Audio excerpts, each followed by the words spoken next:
So tingnan nyo naman yung result, oh.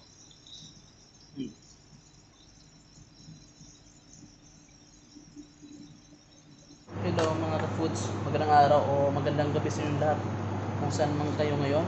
So yung video pala natin ngayon mga ka-foods, baka alam nyo to. Ito.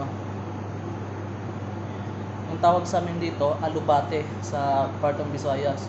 Hindi ko alam sa ibang lugar kung ano. Ito siya, madami. Nabili ko lang siya ng 3 real. Diba? Madami siya, diba? Tapos yung gagawin natin dito, yung masarap,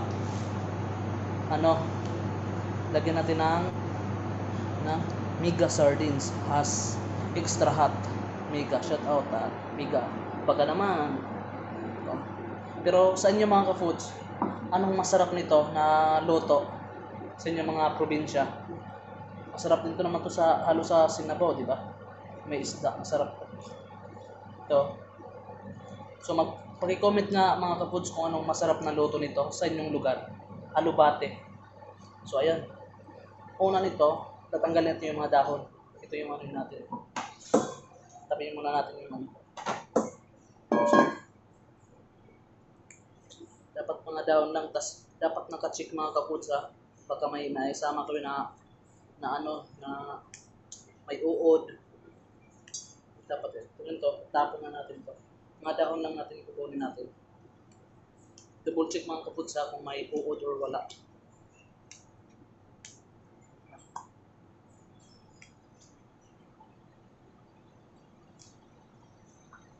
Wala, ito talaga yung favorite ko rin to eh.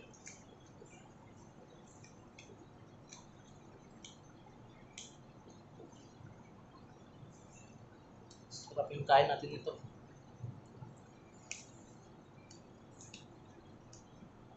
So ayun mga foods, no, himayin muna natin to, tatanggalin lang natin to ng ng mga dahon.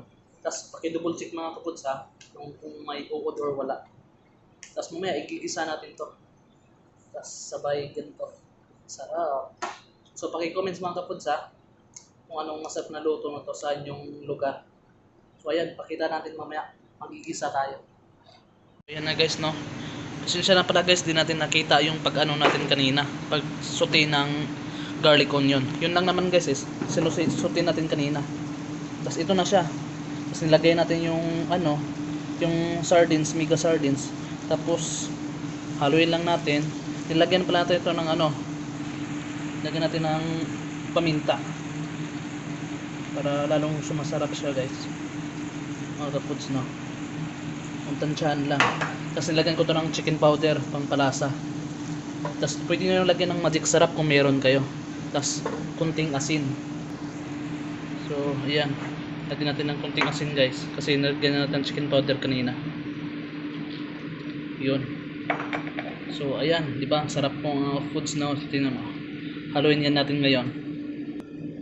Di ba? Sarap. Ito plain sauce niya mga foods. Oh, ilalagay na natin to para magkalasa na siya. Yan. Tapos lagyan din natin ng tubig. So ayan, haluin naman natin mga foods. Marunong kayo maghalo ng pag ganito, pwede naman. Yan. Haluin natin mga foods ha.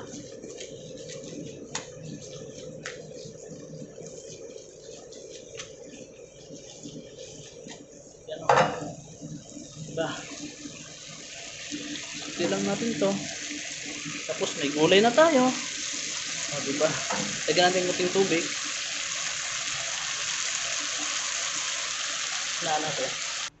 So ito na siya guys, no. Lagyan natin ng kunting tubig. Diba?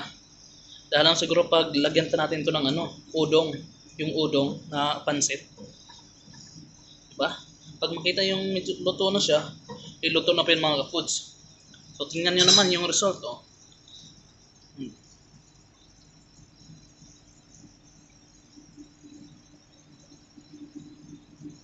Wow, ginisang gulay. Diba? Sarap mga foods, diba? So alam niyo yung kasunod mga foods. Kainan na. Salamat sa panonood. Ingat!